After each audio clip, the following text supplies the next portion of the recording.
Ndagusuje cyane wowe unkurikiranye. Uwiteka aguha umugisha. Uretse ko umuntu ari umwuka.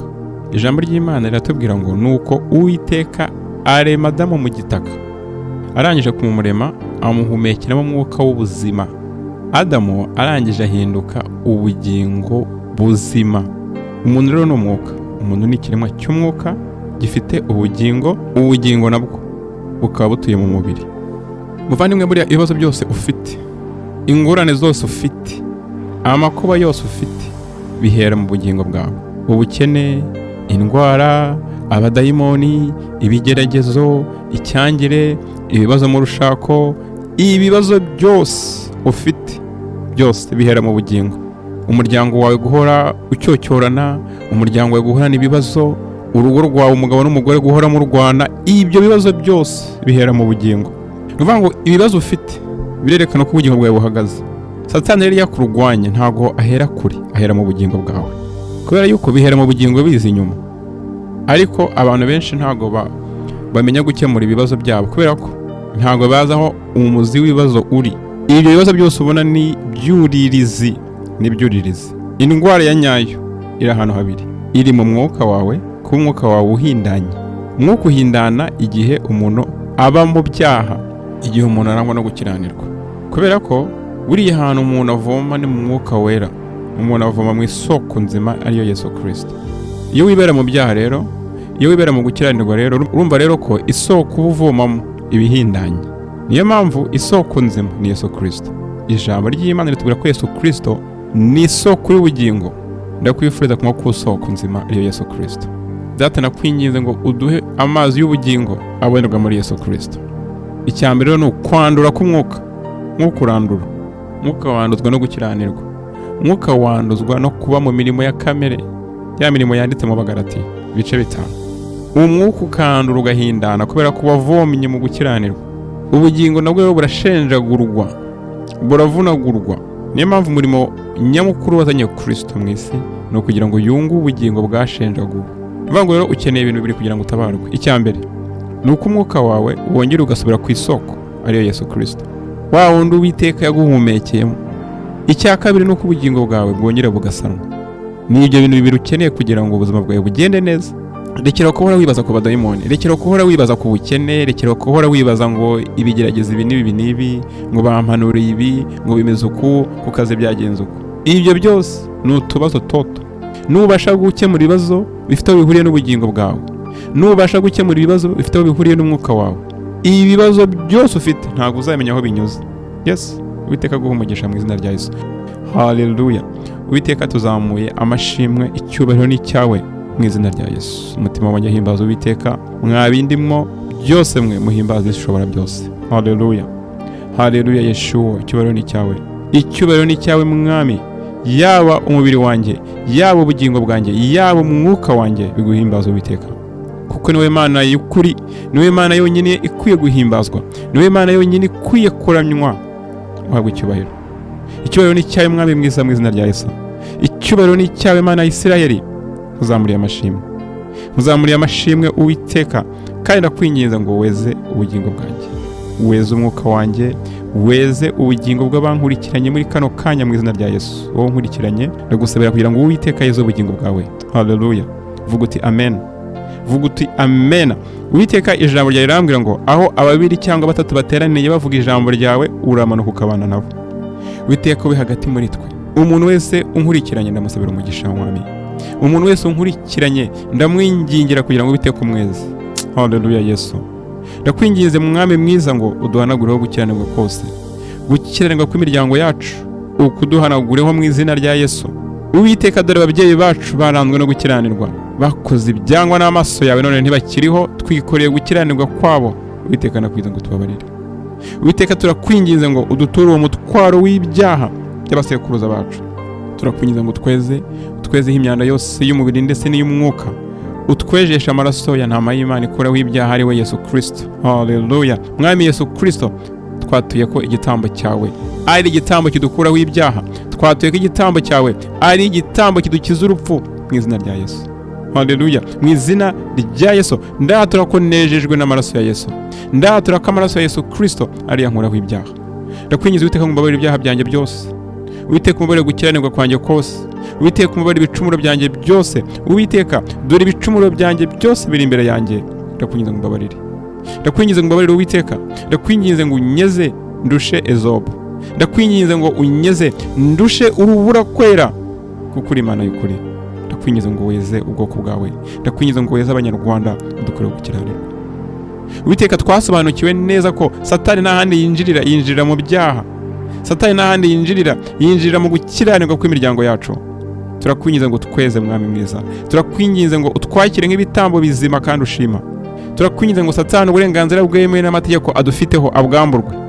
Yamburwe uburenganzira bwose afite bwo kutugirira nabi. Dore Satani aduhotera amanywa n'ijoro. Dore Satani adutoteza amanywa n'ijoro, ariko ndatura mu izina rya Yesu ko ku musozi Siyoni hagomba kubaho gutabarwa. Haleluya. Kandi ku musozi Siyoni hagomba kubaho kwera. Nkuko biri muri Obadiya igice cya mbere umurongo wa 17. Haleluya Yeshua. Nkuko ijambo rya rimbwira ngo abo mu nzu ya Yakobo ni umuriro. Ndatura ko abana b'Imana turi umuriro. Kandi ijambo ry'Imana rikambwira ngo abo mu nzu ya Yozefu ni ibirimi by'umuriro. Haleluya. Kandi ngo bazatwika nta mbabazi abo mu rubyaro rwa Esawu. Uwiteka nakwinginze ngo uduhindure umuriro wawe. Uduhindure umuriro wawe mu izina rya Yesu. Ijambo rya rirambwira ngo turi intore z'Uwiteka, turi ingabo z'Uwiteka akoresha arimbura ikibi mu izina rya Yesu. Haleluya. Uwiteka nakwinginze ngo weze umwuka wanjye. Uwiteka nakwinginze ngo wongere usanasana ubugingo bwanjye mu izina rya Yesu. Ndakwinginze mwami mwiza ngo umucyo wawe, ubwiza bwawe Uwiteka bwongere busane umwuka wanjye mu izina rya Yesu. Mu izina rya Yesu ijambo ryawe rirambwira muri Zaburi 147:3 Uwiteka akiza abafite imitima imenetse kandi apfuka inguma z'imibabaro yabo. Uwiteka ndatura ko ari wowe ukiza imitima yacu, niwe ukiza ubugingo bwacu Uwiteka, niwe wongera gusana ubugingo bwacu Uwiteka. Ndakwinginze ngo ubugingo bwacu busane. Haleluya. Haleluya Yeshua. Ndakwinginze ngo amaraso yawe yongera sanasana ubugingo bw'abanyarwanda. Ubugingo bw'abanyarwanda bwaravunaguwe. Ubugingo bw'abanyarwanda bwavunaguwe n'amateka mabi. Ubugingo bw'abanyarwanda bwavunaguwe no gukiranirwa. Ubugingo bw'abanyarwanda bwavunaguwe no gukora ibyangwa n'amaso y'Uwiteka. Ubugingo bw'abanyarwanda bwavunaguwe no gusenga ibigirwamana. Uwiteka twitandukanyije nabyo. Haleluya. Twitandukanyije n'imana z'umwijima, twitandukanyije n'imandwa z'umwijima, twitandukanyije n'ibigirwamana byose. Mu izina rya Yesu. Twitandukanyije n'ibigirwamana abasekuruza bacu bakoreye. Turabyanze. Ibi bigirwamana nta kindi byatuzaniye uretse amakuba. Nta kindi byatuzaniye uretse ibyago. Nta kindi byatuzaniye uretse ubwicanyi hagati y'abanyarwanda. Twitandukanyije n'ibigirwamana by'umwijima, twitandukanyije n'izo mana zanduye. Turakira Uwiteka nk'Imana yacu. Haleluya. Uwiteka turatura ko ari we Imana yacu. Uwiteka turatura ko ari we muremyi wacu. Twitandukanyije n'izi mana zanduye, izi mana z'umwijima bagiye batubeshya ngo ni umuco. Haleluya. Twitandukanyije nazo. Satani twitandukanyije nawe. Turatura ko tutarabawe. Satani tukwambuye abanyarwanda bose mu izina rya Yesu. Abanyarwanda wabaguhaye wese turamuvuguruje mu izina rya Yesu. Turatura ko nawe dufiteho ijambo, nta wundi dufiteho ijambo uretse umwami Yesu. Haleluya. Haleluya. Ndakwinginze Uwiteka ngo ubugingo bw'abanyarwanda wongere ubweze. Ubugingo bw'abanyarwanda wongere ubusubize ku isoko, ariyo soko Yesu Kristo. Haleluya Yeshua. Ndakwinginze ngo igitambo watangiye ku musaraba kiburizemo ibitabo by'umwijima abasekuruza bacu batanze. Twitandukanyije nabyo. Twitandukanyije nabyo mu izina rya Yesu. Twitandukanyije n'ibyaha byabo, twitandukanyije no gukiranirwa kwabo mu izina rya Yesu. Uwiteka nakwinginze ngo wongere utwunge, wongere udutabare, dukuremo ibikomere byose by'ubugingo, dukuremo ibikomere, ubugome, kutababarira, uburakari, ubusharire, ishyari. Ibyo byose ni ibyuririzi by'ubugingo bwahindanye. Haleluya Yesu. Turakwinginze ngo ubugingo bw'abanyarwanda ubwunge. Abanyarwanda bakuremo amashyari, abanyarwanda bakuremo umutima mubi, abanyarwanda bakuremo ubugome no kuryana. Ntacyo bakwiye kuba bapfa, kuko bose baremwe mu mwuka umwe, bose baremwe mu maraso amwe, bakomoka muri Adamu. Twirukanye umwuka w'amoko mu izina rya Yesu. Twirukanye umwuka w'ubwicanyi mu izina rya Yesu. Twirukanye umwuka w'amacakubiri mu izina rya Yesu. Haleluya. Dayimoni w'amoko ndamwirukanye mu izina rya Yesu. Dayimoni w'amacakubiri ndamurimbuye mu izina rya Yesu. Haleluya. Dayimoni w'ubwicanyi narimbuke. Dayimoni w'inzangano, dayimoni w'amashyari mu miryango, dayimoni w'ubugome narimbuke nonaha. Rimbuka Satani. Uwiteka nakwinginze ngo ubugingo bw'abanyarwanda wongere ubwunge, wongere ubungu ubugingo bwacu mu izina rya Yesu. Haleluya. Ndatura ko ubugingo bwacu bwongeye busanwe. Ndatura ko ubugingo bwacu Uwiteka busubije ubuzima mu izina rya Yesu. ibikomere byose abanyarwanda bakomeretse, ibikomere byose abana b'Imana bakomeretse, ndatura mu izina rya Yesu kubiteka byunze. Uwiteka niwe utwunga, Uwiteka niwe utuvura, Uwiteka niwe uduha ubuzima mu izina rya Yesu. Haleluya. Uwiteka mpagurukiye kurimbura ibicaniro by'umwijima bamanikiye kurwanya abana b'Imana. Ibicaniro by'umwijima biri mu mayira abiri nibirimbuke mu izina rya Yesu. Ibicaniro by'umwijima biri ku migezi, ibicaniro by'umwijima biri ku biyaga, ibicaniro by'umwijima biri ku nyanja bitumbereye u Rwanda nibirimbuke. Nibirimbuke mu izina rya Yesu. Nibirimbuke ibicaniro by'umwijima bashyiriweho kurwanya abana b'Imana, ibicaniro by'abarozi n'abapfumu, ibicaniro by'imiryango y'umwijima, ibicaniro by'abayiliminati n'abafreemason, ibicaniro by'umwijima by'abajezubiti nibirimbuke. Haleluya. Nibirimbuke ibicaniro by'umwijima bikomoka mu Barabu, nibirimbuke ibicaniro by'umwijima bikomoka muri Aziya, yaba iby'abahindu n'iby'ababudisite, nibirimbuke mu izina rya Yesu. Break right now in the name of Yeshua. Break now. Scatter now. I serve you now in the name of Yeshua. Break now. Ibicaniro by'umwijima nibirimbuke nonaha. Ijambo ry'Imana mu gutegeka kwa 2:12 rirambwira ngo kandi muzasenye ibicaniro byabo, dusenye ibicaniro by'abasekuruza bacu. Nkuko Gideyoni yasenye ibicaniro bya Baal, dusenye ibicaniro byose bubakiye ryangombe, dusenye ibicaniro byose bubakiye za Nyabingi, dusenye ibicaniro by'abarangi, dusenye ibicaniro by'inyuka y'ikuzimu aho yabikomoka hose, dusenye ibicaniro by'inyuka iva mu nyanja, marine spirits. We break them all in the name of Jesus. Haleluya. Turabisenya byose, tuhagurukiye kubisenya mu izina rya Yeshua. Tuhagurukiye kubisenya. Muhombagura inkingi z'amabuye bubatse, dusenye inkingi z'ibicaniro byubakiwe Baal, dusenye inkingi z'ibicaniro byubakiye imana z'ikuzimu mu izina rya Yesu. Mutwike ibishushanyo babaje bya Ashera, dutwise ibishushanyo byose byabajwe, dutwise ibishushanyo bibajwe bagenda bavuga ngo ni amashusho, dutwise ibishushanyo bibajwe bagenda bavuga ngo ni imitako, turabitwise mu izina rya Yesu. Twitandukanye n'ibishushanyo byo mu muryango wa Tera, twitandukanye n'ibishushanyo byo Tera yabaje kugira ngo asuzuguze izina ry'Uwiteka, twitandukanyije nabyo mu izina rya Yesu. Muteme mutsinde ibishushanyo babaje by'imana zabo zindi, muzarimbura amazina yazo akurwaho hano. Uwiteka ndatura ko ijambo ryawe ari ukuri. Twitandukanyije n'ibigirwamana byose by'umwijima, twitandukanyije n'ibigirwamana biri mu isi, twitandukanyije nabyo nibirimbuke nonaha mu izina rya Yesu. Twitandukanyije n'imyuka y'ikuzimu biri inyuma mu izina rya Yesu. Kandi ndatura ko ibicaniro by'abapfumu n'abarozi ku buzima bwacu bikuweho, ibicaniro by'abapfumu n'abarozi ku bana b'Imana bikuweho, ibicaniro by'abapfumu n'abarozi birwanya umurimo wa Kristo ndatura ko bivuyeho. Break now mu izina rya Yesu. Murimbuke ibicaniro nibirimbuke nonaha. Ingabo zo mu ijuru zimanukire kurimbura ibicaniro byose by'ikuzimu, ingabo z'Uwiteka zimanukire kurimbura ibicaniro by'umwijima byategekewe kurimbura abana b'Imana, ibicaniro byitegeye izuba, ibicaniro byitegeye ukwezi, ibicaniro byitegeye inyenyeri, ibicaniro byitegeye isi, ibicaniro byitegeye inyanja nibirimbuke nonaha. Rimbuka Satani mu izina rya Yesu. Rimbuka mu izina rya Yesu. Break now. Scatter now in the name of Jesus. Break now in the name of Lord Jesus. Murimbuke mu izina rya Yesu.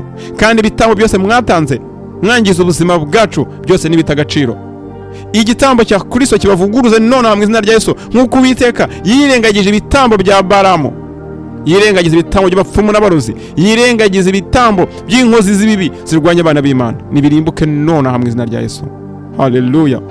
Uwiteka nakwinginze ngo urimbure ibicaniro byose by'umwijima byahagurukiye kuturwanya, kandi ndatura mu izina rya Yesu ko tubohowe, dukuweho imbaraga z'ibicaniro zaturwanyaga zirarimbuwe, n'abadayimoni n'imyuka y'ikuzimu n'ibigirwamana byari biri inyuma y'ibyo bicaniro byose birarimbuwe mu izina rya Yesu.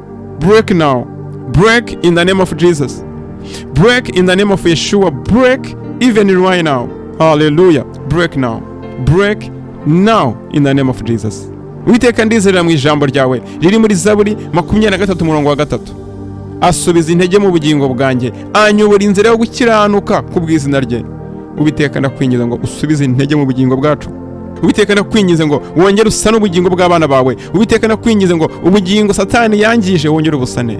Ndabohoza ubugingo bw'abana b'Imana bwashyizwe ikuzimu, ndabohoza ubugingo bw'abana b'Imana buzirikiye mu bicaniro by'ikuzimu, ndabohoza ubugingo bw'abana b'Imana buzirikiye mu myobo mu izina rya Yesu. ndatura ko Uwiteka ariho dukura mu byobo bitagira amazi ukadushyira humutse. Ropoza bakanaya. Uwiteka uhabwa icyubahiro mu izina rya Yesu. Wowe unteza mu matwi, atura mu izina rya Yesu kubohoje ubugingo bwawe.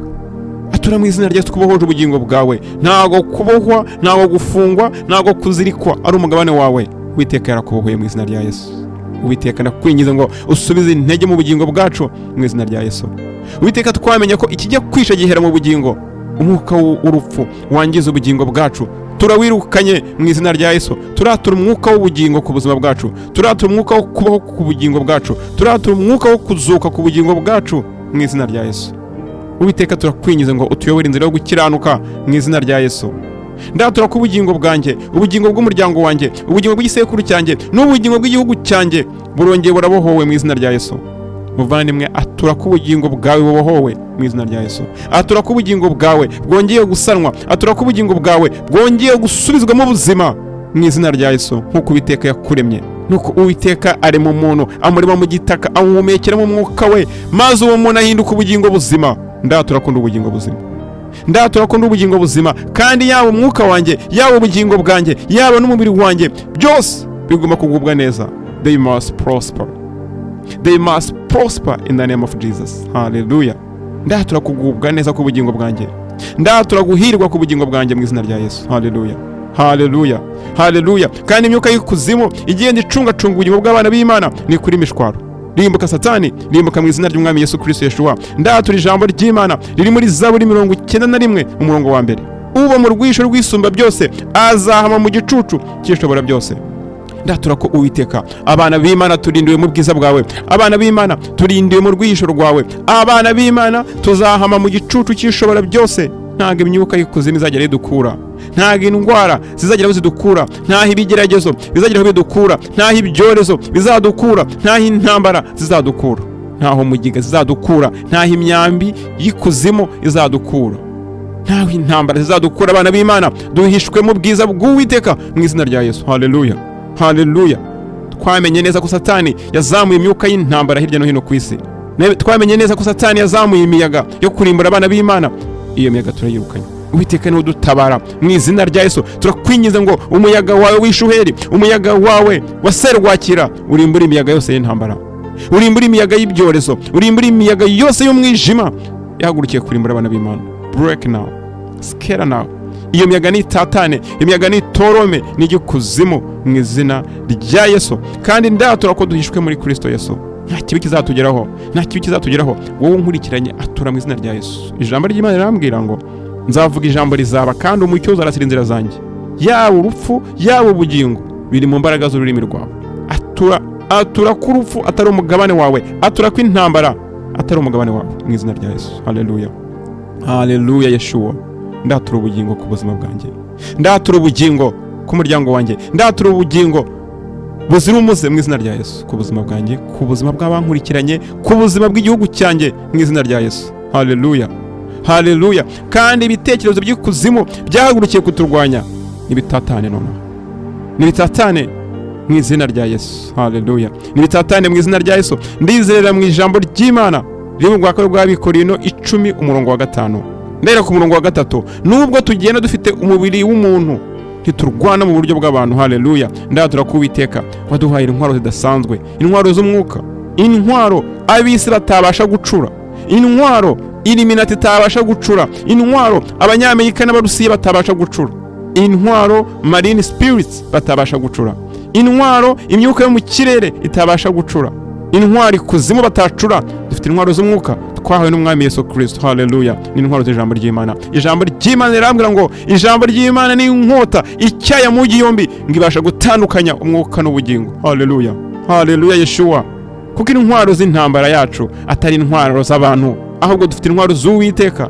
Imbere y'Imana zigira imbaraga kandi zisenya ibihome no gukubita hasi ibyishyira hejuru. Mu izina rya Yesu turasenya ibihome byose bifungiyemo abana b'Imana. Ndasenya ibihome byose by'ikuzimu bifungiyemo ubugingo bwacu. Ndasenya ibihome byose by'umwijima bifungiyemo amasezerano yacu. Ndabohoza amasezerano yacu.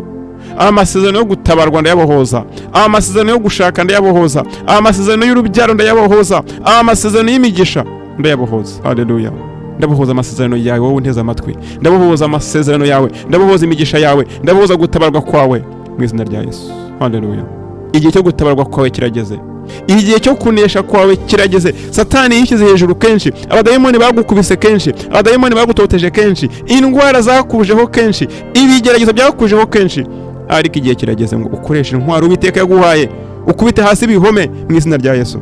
Haleluya. Turasenya ibyishyira hejuru kurwanya abana b'Imana mu izina rya Yesu. Turasenya imyuka y'ikuzimu yagambiriye kudutoteza. Turasenya imyuka y'ikuzimu yagambiriye kuturwanya. Turasenya imyuka y'ikuzimu yagambiriye kutugirira nabi. Rimbuka Satani.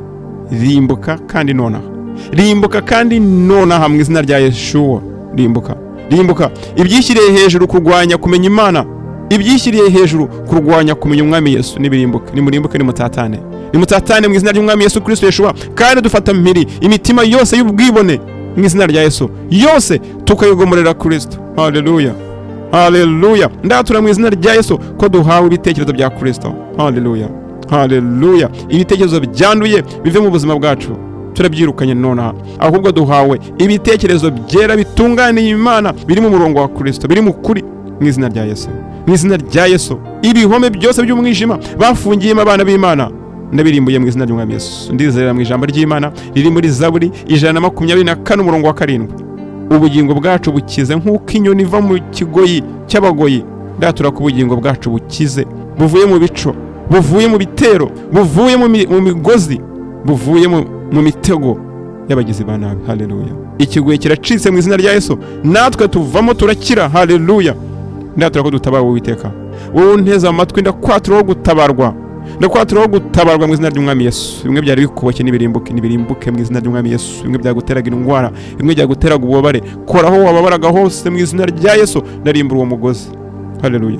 Haleluya. Ntago uburwayi ari umugabane wawe. Ndabyanze mu izina rya Yesu. Fatanya nanjye kubyanga. Ntago uburwayi ari umugabane wawe. Ntago ubumuga ari umugabane wawe. Ntago uburwayi bw'igifu ari umugabane wawe. Ndasengera abarwayi igifu bose.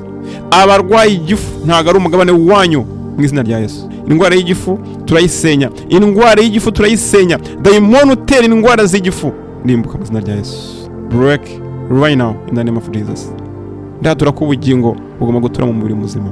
Ndatura ko imibiri yacu isanwe n'Uwiteka mu izina rya Yesu. Uwiteka usana ubugingo bwacu mu izina rya Yesu. Uwiteka udusane kandi utubohore mu izina rya Yesu. Indwara zose, ubumuga bwose nibirimbuke kandi nonaha. Nibirimbuke kandi nonaha mu izina rya Yesu. Ijambo ry'Imana ngo twahawe imfunguzo kandi amarembo y'ikuzimu ntago azatunyeganyeza kuko kuri Kristo ni itorero ry'Uwiteka ryubatse. Amarembo y'ikuzimu ntago azatunyeganyeza ahubwo azarimbuka. Twahawe imfunguzo z'ubwami. Twahawe imfunguzo z'ubwami mu izina rya Yesu. Icyo tuzahambira mu isi no mu ijuru kizahambirwa. Nicyo tuzahambura mu isi no mu ijuru kizahamburwa. Duhambiriye ibyishyiriye hejuru kuturwanya byose mu izina rya Yesu. Ndahambira umwuka w'ubupfumu. Umwuka w'ubupfumu ndakugira paralize nonaha mu izina rya Yesu. Umwuka w'ubupfumu bwakizwe ku Banyarwanda baparalize urimbuke. Nimbuka nonaha mu izina rya Yesu. Mu izina rya Yesu. Umwuka w'Imana natumanukire. Umwuka w'Imana natumanukire. Umwuka w'Imana natumanukire mu izina rya Yesu. Uwiteka ndakwingiza ngo utumanurire umwuka wawe wera uburiza mu mwuka w'ubupfumu. Uburiza mu mwuka w'uburaguzi mu izina rya Yesu. Uwiteka turihana mu izina ry'Umwami Yesu ko imiryango yacu yagendeye mu bupfumu. Yizereye mu bupfumu, yizereye muri iyi myanda y'ubupfumu. Twitandukanyije nabyo. Twitandukanyije n'ubupfumu bushingiye ku nyenyeri. Ubupfumu bagiye batwigisha mu mashuri bushingiye ku nyenyeri, twitandukanyije nabwo. Twitandukanyije n'ubupfumu bwo kureba mu biganza, bareba imirongo yo mu biganza, palm reading. Bagenda bareba ibiganza imirongo, bagenda bakoramo ubupfumu. Twitandukanyije no gupfumu mu izina rya Yesu. Twitandukanyije n'ubupfumu burebe mu bitekerezo. Baraguza umutwe, twitandukanyije nabyo mu izina ry'Umwami Yesu. Biyisaba hanuzi.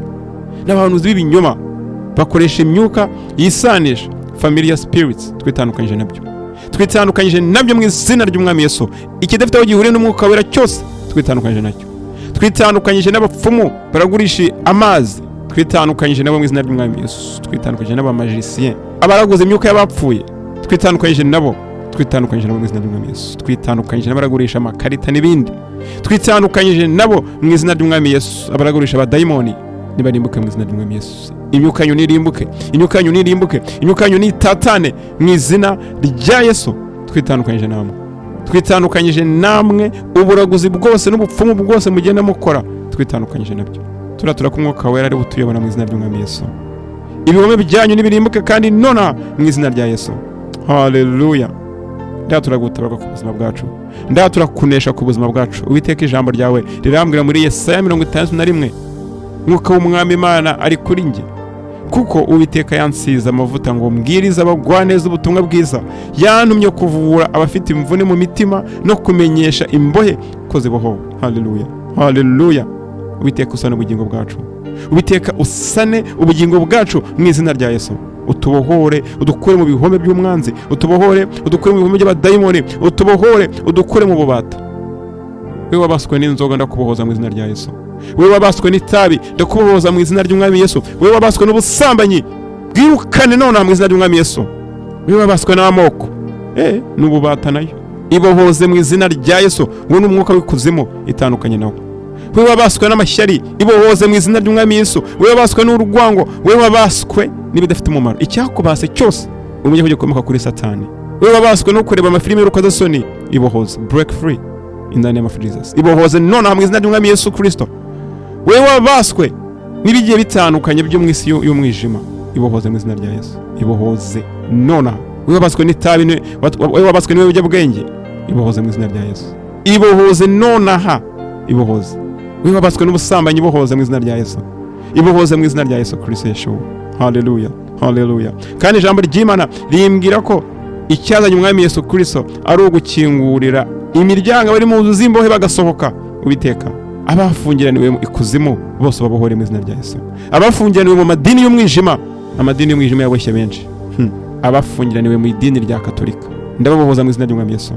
Ndabakura mu mbaraga z'ubupfumu ziri muri rya dini ry'umwijima mu izina rya Yesu. Abafungiraniwe mu idini rya Islam, ndababohoza mu izina rya Yesu. Abafungiraniwe mu madini yizera mu mategeko, ndababohoza mu izina rya Yesu. Ndababohoza abantu bafungiraniwe mu madini y'abayeliminati y'ikuzimu, arimo biyita ngo ni abayehova, abita ngo ni ba Jehovah's Witnesses. They are not, they are Jehovah's deniers. Babishye ko ari abahamya ba Yehova kandi ari abahakanyi, babigaragarije mu rwandiko Bibiliya yera, barayangiza. Twitandukanyije n'uwo mwuka mu izina rya Yesu. Twitandukanyije nabo mu izina rya Yesu.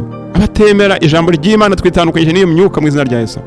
Abahagurukiye guhindura ijambo ry'Imana, twitandukanyije nabyo mu izina rya Yesu. Twitandukanyije n'imyuka igendera ku mategeko ya Kiyahudi, aho kwizera muri Kristo Yesu. Twitandukanyije nayo, turatura ijambo ry'Imana riri mu Bagalatiya 3:13 ko twakuweho umuvumo utegetswe n'amategeko. Twe duhisemo ko baturwa n'ubuntu bwa Kristo, ntago amategeko azatubatura. Wewe wayihambira yakugejeje kuki?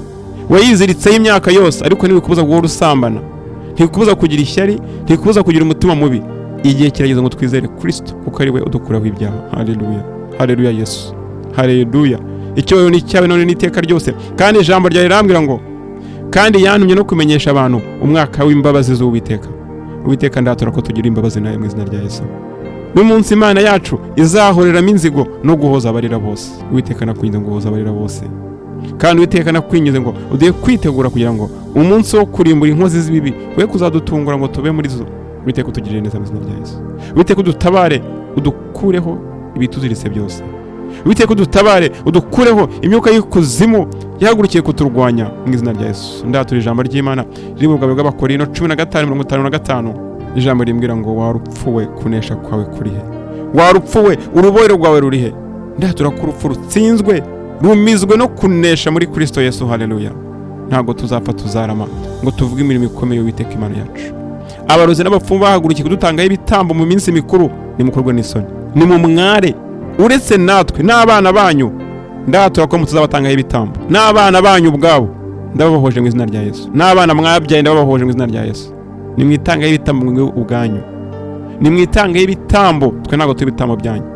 Wewe wahagurukiye gutangaho abandi ibitambo, wewe wahagurukiye guteza abantu impanuka, wewe wahagurukiye guteza abantu ibyago, turakuvuguruje mu izina rya Yesu. Turakuvuguruje imyuka yose y'ikuzimu, turayivuguruje mu izina rya Yesu. Turayivuguruje umwuka w'ubukene, turavuguruje mu izina ry'Umwami Yesu. Turizerera mu ijambo ry'Imana riri mu Bafilipi 4:19. Ijambo rimbwira ngo kandi Imana yanjye izabamara ubukene bwanyu bwose. Haleluya. Nk'uko ubutunzi bw'ubwiza bwayo buri muri Kristo Yesu. Ndatura ko Uwiteka ari wo tumara ubukene. Ndatura ko Uwiteka ari wo tumara inzara mu izina rya Yesu. Tumara ubukene, uduha umugati wacu uyu munsi mu izina rya Yesu. Tuhazwe n'ubwiza bwa Yesu Kristo. Haleluya, haleluya, mu izina rya Yesu.